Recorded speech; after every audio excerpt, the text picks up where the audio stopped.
Hello everyone, welcome to my YouTube channel. හරියටම නොවැම්බර් මාසේ vacation එක පටන් ගත්ත මුල් සතියේ අපි යන්න ප්ලෑන් කළා ලංකාවේ තවත් ලස්සන ලොකේෂන් එකකට. ඒ තමයි රිවර්ස්ටන්. අපි පාන්දර 4ට වගේ ගෙදරින් පිටත් වුණා. අපි මේ කුරුණෑගල හයිවේ එකේ යන ගමන් රිවර්ස්ටන් යනකොට අපිට ලස්සන තැන් ගොඩක් හම් වෙනවා. අපි මුලින්ම ගියේ රිවර්ස්ටන්. අපි ගියේ වීක්ඩේ එකක නිසා සෙනග ලොකුවට හිටියේ නෑ. රිවර්ස්ටන් view point එකට දුර කිලෝමීටර් 2.4ක් තියෙනවා. රිවර්ස්ටන් ටවර් එක ළඟට යනවා නම් දුර කිලෝමීටර් 2ක් විතර තියෙනවා. අපි ගියේ රිවර්ස්ටන් ටවර් එක ගාවට.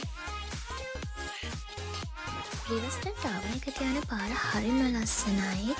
එකපාරට අවුව වැටෙනවා. ඒත් එක්කම එකපාරටම මීදුමේ මුළු පරිසරයම වහගන්නවා.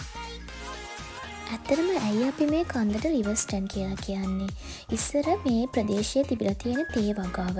ඉතින් ඉංග්‍රීසීන් ඔවුන්ගේ මේ වැඩවලට මේ කඳුවල මේ වංගුවල මේ පටු පාරවල යනකොට උන්ට ලේසි වුණේ නෑ. රිවර්ස් කර කර ටර්න් කර කර ගිහින් තියෙන. ඉතින් ඒ නිසා රිවර්ස්ටන් කියලා නම ලැබිලා තියෙනවා. අපි මේ රිවර්ස්ටන් ටවර් එක ගාවට යන ගමන් ෂෝට් කට් එකක් කියලා මේ කැලෑ පාරකින් එකගෙන යන එතනදි මම වැටෙන්නත් යනවා. ලස්සන මල් ටිකක් මට හම් වෙනවා. මං ඉතින් පොඩි වීඩියෝ එකක් කරනවා. අක්කි තමයි වීඩියෝ කරන්නේ.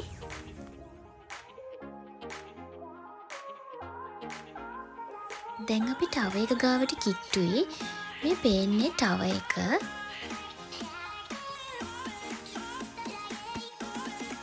රිවර්ස්ටන් වලින් පස්සේ අපි ඊළඟට යන්නේ පිටවල පතනට.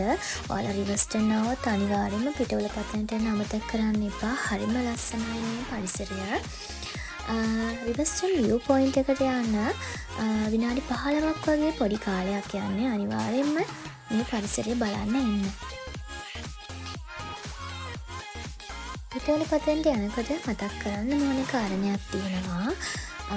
අපි ලංකාවට විතරක් ආවේනික සමහර වෙලාවට පිටවල පතනට විතරක්ම ආවේනික වෙන තෘණ වර්ග පැලෑටි වර්ග තියෙනවා. ඉතින් ඒවට හානියක් නොවන විදිහට මේ සලකුණු කරලා තියෙන මාර්ගයේ ඔස්සේම ඔයාලා මේ පරිසරයේ ලස්සන බලන්න යන්න.